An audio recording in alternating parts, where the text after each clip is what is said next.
Hi, I'm Morgan Marie. On today's program, we'll meet an artist from Eastern Washington who divides her time between journeying in her van and finger painting all of the gorgeous sights she sees right here in the Pacific Northwest. We'll also meet a talented group of jazz musicians from Spokane, Washington that connect us to the magic of days gone by. So join us for the sights, sounds, beats, treats, and flavors of Everyday Northwest.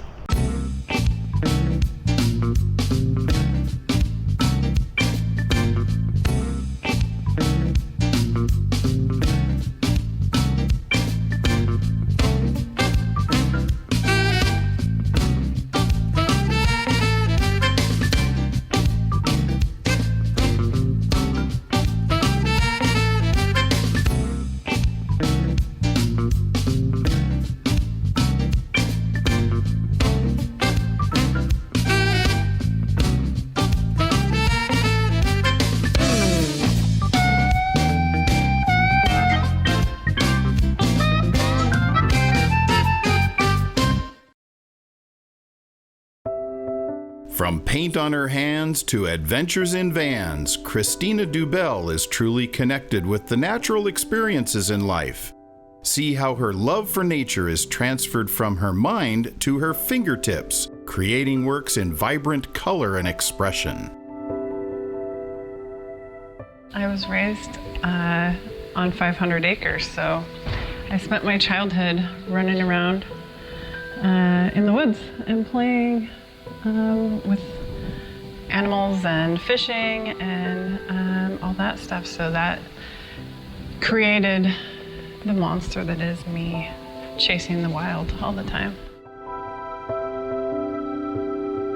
My van's name is Wilma Pearl, which is named after my grandmother.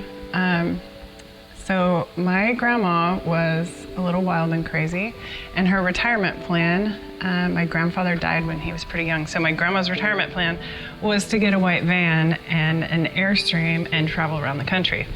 And she never got to do it, so now she gets to do it in the form of Wilma Pearl the van. I've been painting professionally since 2011, and way back, I did a project with my son, and he was maybe like 8 at the time, and I got a big 7-foot canvas, and we just got messy and played with our hands, and I hadn't done it again for a decade until this year. I picked back up painting with my hands again instead of using my paintbrushes, and as soon as I did my first one, which was a bison painting, I was like, what have I been doing? I just wasted 10 years using paintbrushes, because clearly my hands make things way more magical and it's way more fun. When I was little, I thought I wanted to be a vet.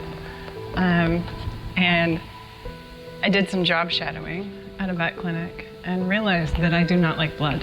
So now I'm finding a much happier way to interact with the animals. I think my pieces have a super emotional element to them, and to be able to, I think I can express myself a lot better being able to touch and squish and feel the canvas and interact with it much differently than I could holding something between me and the actual canvas. One of my favorites, I did a mural at the mountain bike park here, and at one point I left to go run an errand and came back, and there were people just standing there, and they were saying, I was trying to figure out how you were doing this, what you were using. And I started painting, and while I chatted with them, and they were amazed that it was done with my fingers. So that was a lot of fun. A major theme in my artwork, I love light. I love that juxtapose of light and dark, so like sunsets and vibrant colors, wildlife, flowers, all of that I can just soak up in nature, and it's such, it's just my place. I love it out there.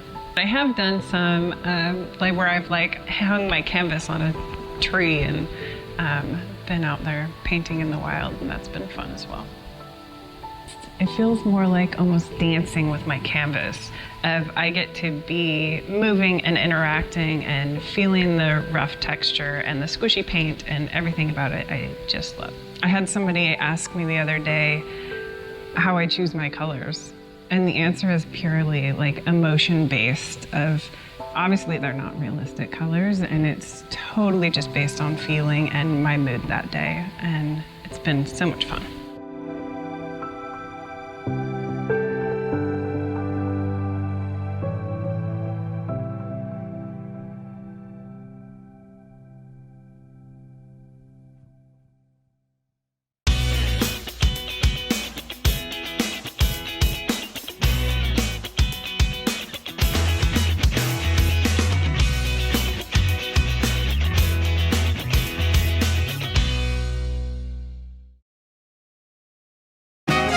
What do you get when you mix the big band swing music of old with the talents and enthusiasm of today?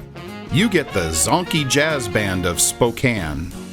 Dust off those dancing shoes and get into the swing of things. Heard 100 bands a playing, saw a million shadows swaying.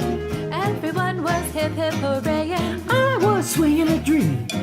Hot Club of Spokane started in about 2007, but there was a band before that called the Victor Navorsky Swing Band, which was, Tom Hanks was in that movie, The Terminal. So Victor Navorsky was the guy who was going with the peanut can trying to get all the autographs in the can. So we named a band after that guy, but that didn't work out. So we started Hot Club of Spokane, and that went gangbusters. I mean, it's still going, the band is still going, but Zonky Jazz Band spun off from that about 3 years ago? Yeah. 3 years ago.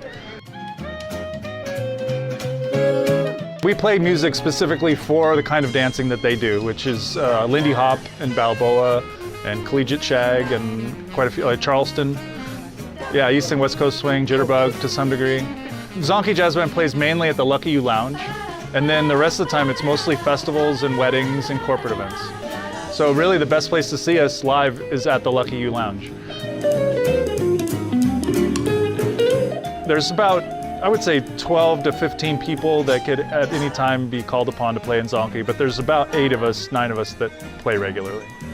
Plus the, singers, I'm very sorry. 10.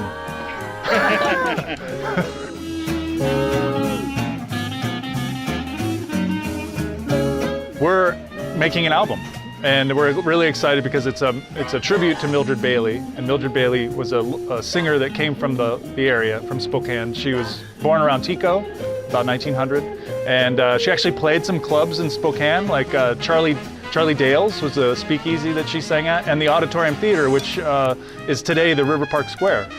She sang, and she was billed as a singing comedienne. I don't know necessarily I don't think she told jokes, but maybe she did. Who knows? But anyway, she's like the best jazz singer you've never heard of. In 1945, she was not really a competition, but they did give awards at the Esquire Jazz Concert. And 45, Billie Holiday won gold. But in 1946, Mildred Bailey actually won gold ahead of Billie Holiday. Billie Holiday got silver. So it tells you something about how successful she was in her day, but she's been almost completely forgotten to popular culture and so on. And so we really want to lift her up and kind of celebrate her music and her style and her sense of humor, and put together an album so that people maybe will become more interested in her music.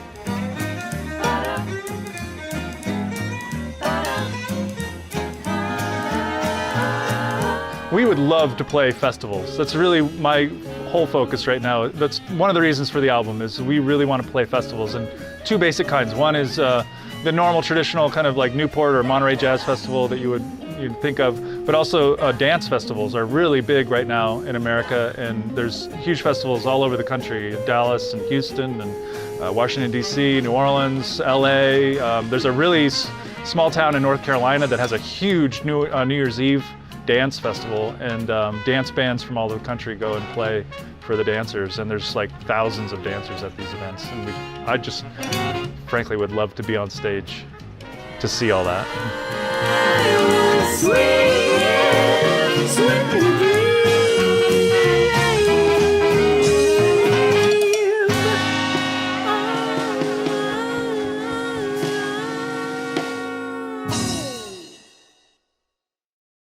You won't want to miss our next episode, where we introduce you to a comic book illustrator from Coeur d'Alene, Idaho, and a prolific science fiction writer from Tri-Cities, Washington. I'm Morgan Marie. Thanks again for joining us for the sights, sounds, beats, treats, and flavors of Everyday Northwest. To learn more about the flavors, sights, sounds, beats, and treats of life in the Pacific Northwest, subscribe to Art Chowder Magazine. You will receive 6 great issues that will share the quality of life that is the Pacific Northwest. Send your check or money order for $19 to Art Chowder Magazine, P.O. Box 141846, Spokane Valley, Washington 99214, or go to www.artchowder.com to subscribe online.